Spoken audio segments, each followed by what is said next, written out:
আলাইকুম নমস্কার, আমার নাম আবুল কালাম আজাদ। আমি পান কোম্পানির একজন প্রতিনিধি। আমরা এখন গোয়ালপাড়া ডিস্ট্রিক্টে আসছি পান কোম্পানির একটা ফিল্ড দেখার জন্য। আমার সামনে দাদা আছে, দাদা এই ধানটা করছিল। দাদা, প্রথমে আমি একবার জিজ্ঞাসা, দাদা আপনার নামটা একবার পরিচয়টা দেন। আপনি? আমার নাম মোহাম্মদ জহর আলী, গ্রাম 2 নম্বর বলদমারি সর, গোয়ালপাড়া ডিস্ট্রিক্ট গোয়ালপাড়া।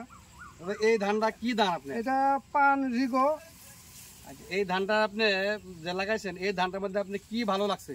ধানটা সুন্দর, মোটামুটি কমপ্লিট ধানটাই মানে আর কি ভালো হয়েছে, মানে পাতার নাই, মানে 100%ই মানে সুন্দর আর কি দানা হয়েছে। দানা 100% দানা হয়েছে। আমি ওইটাই তো দেখতে আছি, হয়তো এটাই আমি আরো আগে একবার করছিলাম, কিন্তু এই পান রিগোটা এবার আমি ফার্স্ট করলাম আর কি। আচ্ছা, তে এই ধানটা মোটাতে আপনার যেটা আমি দেখা যেতে আছে এখানে মাজরা বেমারটাও নাই।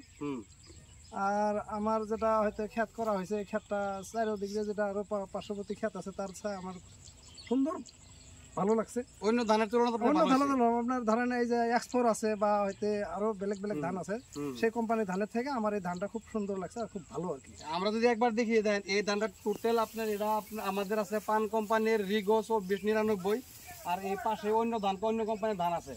একবার যদি দেখা নিয়ে একবার আমি বলতে দেখা দিলে, এটা দেখেন অনেক ধরনের বেমার লাগিয়ে, কিন্তু এটার মধ্যে আমাদের কোনো বেমার নাই। আর যারা ধান হয়েছে পুরা পরিপুষ্ট হয়েছে, 100% গ্রেন ফিলিং হয়েছে, কোনো পটানের সংখ্যা নাই, কোনো বেমার নাই।